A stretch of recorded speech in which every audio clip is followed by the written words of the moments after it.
Hello everyone, my name is Nahid Ahmad. Welcome to my YouTube channel.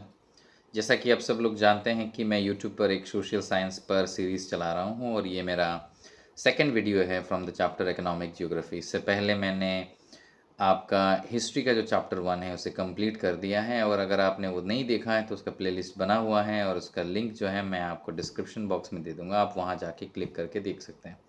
ये इस chapter का मेरा दूसरा वीडियो है। थोड़ा लेट हो गया, पर्सनल कुछ रीजंस की वजह से। I was busy giving exams and because of that I got late, but now I am consistent. आज की इस क्लास में हम लोग पढ़ेंगे आपका major branches of economic geography. ये आज की क्लास में हम लोग पढ़ने वाले हैं। यहाँ पे काफ़ी सारी चीज़ें हैं जो हम समझेंगे, जहाँ से आपका जो है क्वेश्चंस आता है मेन एग्ज़ाम में। सो यहाँ जैसे आप देख सकते हो स्क्रीन पर कि एग्रीकल्चरल जियोग्राफी एक चीज़ है, तो उसे आपको समझना पड़ेगा। एग्रीकल्चरल जियोग्राफी में क्या होता है कि यहाँ पे हम लोग types of farming, crop pattern, agriculture production, उसका मार्केटिंग कैसे करते हैं, ये सब चीज़ें हम लोग यहाँ पे डिस्कस करते हैं, as you can see on the screen. ठीक है, तो मतलब एवरीथिंग रिलेटेड टू एग्रीकल्चर, एकदम उत्पादन से लेके उसको कंज्यूम करने से लेके उसको सेल करने तक सारी चीज़ें हम लोग यहाँ पे डिस्कस करते हैं। फिर आप जो है यहाँ पे देखोगे कि इंडस्ट्रियल जियोग्राफी है। नाउ इंडस्ट्रियल जियोग्राफी नाम से ही पता चलता है कि इस पे पूरा इंडस्ट्री के बारे में हम लोग बात करते हैं मेनली, जैसे कि इंडस्ट्री जो है उसका लोकेशन कहाँ पे है, कितने टाइप के इंडस्ट्रीज़ हैं और जो आपकी इन इंडस्ट्रीज़ में क्या प्रोड्यूस होता है, एक्सपोर्ट इंपोर्ट कौन से गुड्स का होता है, all of these things. Moving on, फिर आप देखोगे कि जियोग्राफी ऑफ रिसोर्सेज आ रहे हैं यहाँ पे। तो यहाँ पे हम लोग जो जितने भी नेचुरल रिसोर्सेज है क्या क्या टाइप के मिलते हैं, उनके क्या डिस्ट्रीब्यूशन है, यूसेज क्या पैटर्न क्या है, उनको हम बचा कैसे सकते हैं, उनको मैनेज कैसे करना है, what is the right approach, ये सब चीज़ें हम लोग यहाँ पे डिस्कस करते हैं। इसके बाद अगर आप यहाँ पे देखोगे स्क्रीन पर कि आपका ट्रांसपोर्ट जियोग्राफी भी है, तो यहाँ पे हम लोग वेरियस ट्रांसपोर्ट सिस्टम्स के बारे में बात करते हैं। आप जानते हो जैसे एयरवेज है, रोडवेज है, रेलवेज है, इस तरह से बहुत सारे हैं जो हैं, वाटरवेज भी हैं, ट्रांसपोर्टेशंस है। तो यहाँ पे हम लोग उसका वेरियस ट्रांसपोर्टेशन सिस्टम्स को देखते हैं, उनका रोल को देखते हैं, हम लोग किस तरह से मूवमेंट करते हैं हम both human beings and goods को। तो वो भी हम लोग इस ब्रांच के अंदर में स्टडी करते हैं। फिर आप देखोगे marketing geography, completely related to market है। इसका मतलब मार्केट में किस चीज़ का नीड है या किस टाइप की चीज़ों का नीड है, उसका क्या डिस्ट्रीब्यूशन है, कितना है क्वांटिटी में, कितना नहीं है, फिर उसका लोकेशन क्या है, और इसके रिलेटेड सारे थ्योरीज हम लोग पढ़ते हैं। Then you can see geography of planning. इसमें यूजुअली हम लोग प्लान करते हैं, जैसे इकोनॉमिक प्लानिंग करते हैं, इसके अंदर में प्लानिंग स्ट्रेटेजी क्या होती है, सस्टेनेबल डेवलपमेंट कैसे करते हैं, या फिर रीजनल डेवलपमेंट कैसे करेंगे। मींस आपके जितने भी टाइप्स के रिसोर्सेस है सबको हम लोग यहाँ पे प्लान करते हैं। लास्टली आप यहाँ देख सकते हो कि जियोग्राफी ऑफ टूरिज्म है। तो टूरिज्म क्या होता है कि यूजुअली कितने प्रकार के टूरिज्म है, राइट। बहुत तरह का टूरिज्म होता है, बाहर से लोग आते हैं हमारे देश में बहुत सारी चीज़ें देखने, महसूस करने। तो उसके लिए आपके पास इंफ्रास्ट्रक्चर होना चाहिए, सड़कें होनी चाहिए, ऐसे बहुत सी चीज़ें होनी चाहिए। तो यहाँ पे किस किस टाइप का टूरिज्म हमारे देश में है, उसका ग्रोथ फैक्टर क्या है, what are the things that that that leading to its growth, फिर उसमें क्या प्लानिंग चल रही है, डेवलपमेंट और एक्टिविटीज़ कैसे वहाँ पे बढ़ा सकते हैं। तो ये सब जो है, ये 7 प्रकार के आपके जियोग्राफी के ब्रांचेस हैं जो मैंने आपको अभी अभी बताए। नेक्स्ट जो चीज़ हम लोग यहाँ पे पढ़ेंगे वो है आपका meaning of resources. This is there in your chapter. तो यहाँ पे सबसे पहले हमारा काम ये रहेगा कि रिसोर्सेज क्या होते हैं, उस चीज़ को हमें समझना पड़ेगा। तो आप देखो स्क्रीन में, जैसे आप देख सकते हो कि रिसोर्सेज वो चीज़ें होती हैं जो हमारे लाइफ में ज़रूरत पड़ती है हमारे सर्वाइवल के लिए, जैसे air, water, soil, sunrise, mineral वगैरह, उनको हम लोग रिसोर्सेज कहते हैं। सिंपली आप ऐसे कह सकते हो कि जो चीज़ें हमारे सर्वाइवल के लिए, ह्यूमन बींग्स के सर्वाइवल के ज़रूरी है, उन्हें हम लोग रिसोर्सेज कहते हैं। अब ये देखो कि रिसोर्सेज जो है आपको नेचर से मिल जाएंगे, कुछ जो है ह्यूमन अपना स्किल लगाता है, नॉलेज लगाता है, फिर टेक्नोलॉजी का इस्तेमाल करके बनाता है। जैसे मान लीजिए कि जिस रीडिंग टेबल में बैठ के आप शायद ये देख रहे हो, या जो आपके घर में जो फर्नीचर है, या बहुत सारे ऐसे चीज़ें हैं जो मैन मेड है, इलेक्ट्रिक फ़ैन से लेके आपके घर के इर्द गिर्द अगर आप देखोगे तो there are so many things that human beings have made using their skill, knowledge वगैरह। तो इसलिए ह्यूमंस को ह्यूमन रिसोर्स भी कहा जाता है, बिकॉज इंसान के पास ये सारी चीज़ें होती हैं। अब देखिए रिसोर्सेज जो हैं वो हमारे बेसिक नीड्स को फुलफ़िल करते हैं, जैसे आपका फूड, क्लोथिंग, शेल्टर हो गया। एंड द सेम टाइम ये जो है हेल्प करते हैं हमारे लिविंग स्टैंडर्ड्स को भी, ठीक है। ना आप देखो कि एक इकोनॉमिस्ट हैं ऐसे, उनका नाम है जिमरमान। जिमरमान का व्यू क्या है, ये एग्जाम में भी आता है। उनके मुताबिक व्हाट इज़ अ रिसोर्स, इन्होंने कहा कि रिसोर्स के अंदर दो चीज़ें अगर होगी, मतलब रिसोर्स नहीं, उन्होंने बोला कि कोई भी चीज़ के अंदर अगर दो चीज़ें होंगी तो उसको मैं रिसोर्स कहलाऊंगा। जैसे पहले बोला कि उसका फंक्शनैलिटी होना चाहिए, फिर बोला उसका जो है यूटिलिटी होना चाहिए। जैसे कि फंक्शनैलिटी का मतलब क्या है कि it should perform some work, मतलब उसका कोई ना कोई काम होना चाहिए। और सेकंड यूटिलिटी मतलब वो इंसान के काम में आना चाहिए, उसका कोई खुद का एक फंक्शन होना चाहिए और वो इंसान के काम में आना चाहिए। अगर ये दो बातें हैं उसमें, तो हम जो है उसे जो अकॉर्डिंग टू जिमरमान हम उसको जो है रिसोर्सेज कह सकते हैं। तो आता है कभी कभी जिमरमान के मुताबिक व्हाट इज़ अ रिसोर्स। अब देखिए इनके अलावा जो है available materials can't be called resources according to him, and that's true, that's a factual thing. अब देखिए टाइप्स ऑफ रिसोर्सेज क्या होते हैं। तीन टाइप ब्रॉडली हम लोग बात कर सकते हैं। एक तो है नेचुरल रिसोर्स, दूसरा है मैनमेड रिसोर्स, और तीसरा है आपका ह्यूमन रिसोर्स। अब देखिए नेचुरल रिसोर्स मतलब जो आपको नेचर में मिल जाता है, जैसे वाटर, फॉरेस्ट, मिनरल वगैरह। मैनमेड जैसे कि आप जो है ह्यूमंस क्रिएट करते हैं, जैसे रोड, हाउसेस, मशीन्स, या आपके घर में जो चीज़ें हैं। और ह्यूमन रिसोर्स आपका हो गया जैसे जो ह्यूमंस जो है अपना स्किल्स लगा के जो ये चीज़ यूज़ कर रहे हैं। मोबाइल फ़ोन हो गया, या जिसके ज़रिए आप मुझे देख रहे हो, मोबाइल फ़ोन होगा, टैबलेट होगा, लैपटॉप होगा। नॉलेज, लेबर वगैरह वगैरह लगा के जो इंसान बना लेता है उस चीज़ को उपयोगी, तो उसको जो है हम लोग आपका ह्यूमन रिसोर्स कहते हैं। तो हर ह्यूमन कहीं ना कहीं एक ह्यूमन रिसोर्स ही है, बट कुछ लोग जो हैं वो बेटर एफिशिएंट ह्यूमन रिसोर्सेज होते हैं। हर इंसान को ही हम लोग लगभग ह्यूमन रिसोर्स कह ही सकते हैं। अच्छा, अब एक चीज़ एग्जाम में आता है कि रिसोर्सेज डायनामिक। अब देखो ये क्वेश्चन भी आपका उसमें है, बुक के एंड में रहता है कि रिसोर्स का डायनामिक नेचर बताओ, कि रिसोर्सेज डायनामिक का क्या मतलब हुआ, मतलब ये रिसोर्सेज डायनामिक इसका क्या मतलब आता है ना। देखिए डायनामिक का क्या मतलब हुआ, डायनामिक का मतलब ये हुआ कि रिसोर्स जो है वो बदल जाता है। किस चीज़ के साथ, समय के साथ, आप स्क्रीन में देख सकते हो, जगह के साथ, नीड के साथ, टेक्नोलॉजी के साथ, ठीक है। मतलब आज जो चीज़ हम लोग यूज़ कर रहे हैं हो सकता है आगे जाके वो यूज़ में ना रहे, और जो हम लोग यूज़ नहीं कर रहे हैं, ठीक है, ऐसे पड़ा हुआ है, वो कल को जाके जो है यूज़फुल हो जाए।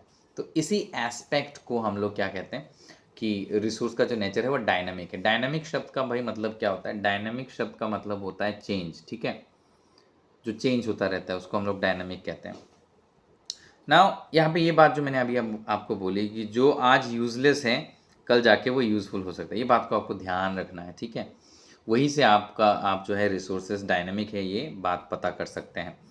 उसके बाद देखो रिसोर्सेज को इसके बेसिस पर दो हिस्सों में हम डिवाइड कर सकते हैं, एक है न्यूट्रल स्टफ, दूसरा है रेजिस्टेंस। ये भी एग्जाम में आता है, डिफाइन करने के लिए आपको बोलता है ना what is a neutral stuff. देखिए न्यूट्रल का मतलब ये रहा, न्यूट्रल तो आपको पता ही है ना, आगे जा रहा ना पीछे जा रहा, खड़ा है कहीं पे। इसका मतलब ऐसा रिसोर्सेस है जो आपके काम में भी नहीं आ रहा है और आपको हार्म भी नहीं कर रहा है। ऐसे रिसोर्सेज को हम लोग न्यूट्रल स्टफ कहते हैं। जैसे कि कोयला जब तक आविष्कार नहीं किया था किसी ने, तो वो मिट्टी के नीचे ही था, कहीं ना कहीं पड़ा हुआ था। उसी तरह से गैस, मतलब कि पेट्रोलियम या बाकी जो गैसेस हैं, वो भी कहीं ना कहीं पड़ा हुआ था। तो वो हमारे यूज़ में नहीं आ रहा था, हमको नुकसान भी नहीं कर रहा था, फिर कुछ लोगों ने उसको निकाल लिया। तो ऐसी चीज़ों को, जो आज भी बहुत सारी चीज़ें पड़ी होंगी जो हमारे कोई नुकसान में नहीं आ रहा है, ऐसी चीज़ों को हम लोग जो है क्या कह सकते हैं, ऐसी चीज़ों को हम लोग जो है बहुत अच्छे से हम लोग ये कह सकते हैं कि ऐसी चीज़ें हैं जिनको हम लोग न्यूट्रल स्टफ कह सकते हैं, राइट। फिर आपका रेजिस्टेंस क्या होता है, रेजिस्टेंस वो होते हैं, आप देखो स्क्रीन पे, कि हार्मफुल टू ह्यूमंस होता है, जो चीज़ इंसान को हार्म करे, ठीक है, वो रिसोर्स होता है, वो उसको हम लोग रेजिस्टेंस कहते हैं। जैसे फ्लड प्रोन एरिया में अगर आप रहते हो, या कोई सॉयल जो इनफर्टाइल है जिससे इंसान का कोई फ़ायदा नहीं हो रहा है, उसको हम लोग रेजिस्टेंस कह सकते हैं। ऐसे मान लो कि कोई रिवर है जहाँ पे कोई डाइक नहीं बना हुआ है, कोई बांध बना नहीं हुआ है, और बार बार फ्लड होता है, तो जब तक वो फ्लड कर रहा है तो वो रेजिस्टेंस है आपके लिए, वो नदी या नदी का पानी, आप समझ रहे हो। अब डी में यहाँ पे एक पॉइंट है, देखो ह्यूमन एफर्ट और टेक्नोलॉजी जो है उससे हम लोग न्यूट्रल या रेजिस्टेंट को रिसोर्सेज में कन्वर्ट कर सकते हैं। जो न्यूट्रल है उसे फ्यूचर में ले जाके हम लोग रिसोर्स में कन्वर्ट कर सकते हैं, और जो रेजिस्टेंस है उसे भी हम लोग रिसोर्स में कन्वर्ट कर सकते हैं। मतलब जो हमें नुकसान पहुंचा रहा है उसको हम लोग जो है फ़ायदे में कन्वर्ट कर सकते हैं। एग्जाम्पल के तौर पर यहाँ पे आपको मैंने क्या दिया, देखो दामोदर, मैंने नहीं दिया, बुक में है ये। दामोदर रिवर जो है वो एक रेजिस्टेंट था पहले, क्योंकि बहुत फ्लड करता था बंगाल में, और उसके बाद उसमें डैम बना दिया गया। अब वहाँ बहुत फ़ायदा ही फ़ायदा होता है, हाइड्रो पावर इलेक्ट्रिसिटी जनरेट होता है वहाँ पे। तो ये एक चीज़ है। तो इससे हमें ये पता चलता है कि रिसोर्सेज जो है भाई, जो ऊपर मैंने बताए हैं आप देख सकते हो, टाइम हो गया आपका, प्लेस हो गया, नीड, और टेक्नोलॉजी के साथ रिसोर्सेज चेंज होते रहते हैं। तो आज जो रिसोर्स आप यूज़ कर रहे हो कल को जाके वो मतलब नॉट यूज़फुल हो सकता है, और आज जो आप यूज़ नहीं कर रहे हो कल को जाके वो जो है यूज़फुल हो सकता है। सो ये बात आपको ध्यान में रखनी है, ठीक है। आप यहाँ पे देखो कि changing resource use with knowledge, resource का जो यूज़ है उसको नॉलेज के साथ हम बदल देते हैं। इसका मतलब इंसान का इंटेलिजेंस होता है, फिर साइंस है, उसके बाद कल्चरली हम लोग इवॉल्व हो रहे हैं। इस वजह से हम लोग नए नए रिसोर्सेज बना रहे हैं। जैसे मोबाइल फ़ोन मान लीजिए, बहुत ज़माने पहले लोगों के पास ये था भी नहीं, this was just an idea में भी। लैपटॉप हो गया, घर के अंदर के बहुत सारे फर्नीचर्स हो गए, तो ये पहले एग्जिस्ट नहीं करते थे, अब एग्जिस्ट करते हैं। कैसे? क्योंकि लोग इंसान अपना इंटेलिजेंस यूज़ कर रहा है, साइंस और कल्चरल डेवलपमेंट वगैरह वो सब हुआ है, और उस वजह से हम लोग तरक्की कर रहे हैं। रिसोर्सेज देखिए are the result of interaction between nature, man and technology. मतलब कोई भी रिसोर्स कब बनता है, जैसे तो जो नेचुरल है वो तो ठीक ही है, बट नेचुरल को भी अगर आप रिसोर्स में कन्वर्ट करोगे, वो तो ऑलरेडी रिसोर्स है, लेकिन आप उसको अगर इस्तेमाल करोगे, क्योंकि वो इंसान के यूज़ में आना चाहिए तभी रिसोर्स होगा ना। तो नेचर वर्सेस मैन आता है, और उस वर्सेस नहीं, sorry, plus including man, adding man, उसके बाद टेक्नोलॉजी। ये तीन चीज़ें जो है जब आपस में टकराते हैं तभी रिसोर्स क्रिएट हो सकता है। तो आप यहाँ पे देखो, human demand and invention also define how a resource is used. इसका मतलब इंसान का क्या डिमांड है और उसका क्या इन्वेंशन है राइट नाउ, उससे भी डिपेंड करता है कि कौन सा रिसोर्स ज़्यादा यूज़ में रहेगा अभी के लिए और कौन सा कम यूज़ में रहेगा अभी के लिए। अच्छा, हम लोग इस डिस्कशन के एंड में आ गए हैं और वीडियो भी लगभग 10-12 मिनट का होने वाला है। तो मैं आपको ये क्विकली समझा देता हूँ कि what is the difference between, आप स्क्रीन में देख सकते हो, रिसोर्स एंड अ वेल्थ, ठीक है। इसमें क्या डिफरेंस क्या है, ठीक है, दोनों अलग कैसे हैं। देखिए बहुत सुंदर करके यहाँ पे लिखा हुआ है कि वेल्थ जो है मतलब मटेरियल विथ मार्केट वैल्यू, मतलब वो एक मटेरियल है, उसका मार्केट वैल्यू है, मतलब कि पैसे से आप उसको तोल सकते हो। कहने का मतलब आप उसको खरीद सकते हो, बेच सकते हो, एक्सचेंज कर सकते हो। जैसे कि आपका ज़मीन हो गया, कोई बिल्डिंग हो गया, उसको आप वेल्थ कह सकते हो। वेल्थ का मतलब ही वही होता है जिसका मार्केट वैल्यू है, जिसको कल को अगर आप बेचोगे तो उससे पैसे कमा सकते हो। अब देखो रिसोर्सेज जो हैं उनका हो सकता है मार्केट वैल्यू हो सकता है ना हो, ठीक है। रिसोर्स मतलब 50-50 टाइप, हो भी सकता है नहीं भी हो सकता है। जैसे आप देखो, एयर है, वाटर है, एजुकेशन है। अब किसी के पास एजुकेशन है, यूज़ कर रहा है मेरी तरह, तो पैसे छाप रहा है, हालांकि मैं नहीं कर रहा हूँ, इतना भी मैं चल रहा हूँ। तो बट बहुत सारे लोग हैं, आप देख सकते हो, फिजिक्स वाला है, ये वो हैं, ये सारे जो लोग हैं, कंपनीज हैं, दे आर डूइंग दिस। तो ये भी है। तो रिसोर्सेज जो हैं वो आपका, उसका मार्केट वैल्यू हो भी सकता है, उसका नहीं भी हो सकता है। तो ये मेजर डिफरेंस आ गया आपका कि मटेरियल जिसका मार्केट वैल्यू है वो वेल्थ होगा, और जो रिसोर्सेज जो इसका हो भी सकता है नहीं भी हो सकता है। तो रिसोर्स 50-50 टाइप है। फिर ऑल वेल्थ, जो भी वेल्थ आपके पास है वो 100% रिसोर्स होगा। अगर आपके पास कोई वेल्थ पड़ा है जिसका मार्केट वैल्यू है तो वो रिसोर्स है 100%, नो डाउट। बट सारे रिसोर्सेज वेल्थ नहीं होते हैं। बहुत सारे ऐसे रिसोर्सेज हैं जो वेल्थ नहीं होंगे। जैसे मान लो कि बहुत सारे ऐसे जो रिसोर्सेज होते हैं ना, जो आपको उसका मार्केट वैल्यू नहीं होता, तो वो वेल्थ कहाँ से होगा। अब एक बात समझ लो कि आपके पास अगर वेल्थ है, वेल्थ समटाइम्स हार्मफुल भी होता है, और अगर वो हार्मफुल है तो हम उसे रिसोर्स कंसिडर नहीं करेंगे। स्क्रीन में देखो आप, जैसे पॉइजन है, हार्मफुल केमिकल्स वगैरह हैं, ड्रग्स हैं, टोबैको है, ऐसे बहुत सारी चीज़ें हैं जो इंसान के हेल्थ को नुकसान पहुंचाते हैं, तो उनको हम लोग रिसोर्स कंसिडर नहीं करते हैं, ठीक है। तो सिंपल बात है कि रिसोर्स किसी को कंसिडर करने के लिए उसको उसको ह्यूमन वेलफेयर करना पड़ेगा। बट वेल्थ जो है वो वेलफेयर कर भी सकता है और नहीं भी कर सकता है। तो यही इसका मेजर डिफरेंस है। सो विद दैट आज का क्लास मैं यही तक रखूँगा। अगर आपने मेरे प्रीवियस वीडियोस नहीं देखे तो आप प्लीज़ देख लो, प्लेलिस्ट बना हुआ है। कोई सुझाव हो, कोई कमेंट आपको करना हो तो आप करो, कोई क्वेश्चन हो मन में, टेलीग्राम चैनल आप ज़रूर सब्सक्राइब कर लीजिएगा, वहाँ पे मैं नोट्स देता हूँ। और बस यही, और एक वीडियो लेके मिलूँगा इस चैप्टर पे। Until then, this is night sir, signing of.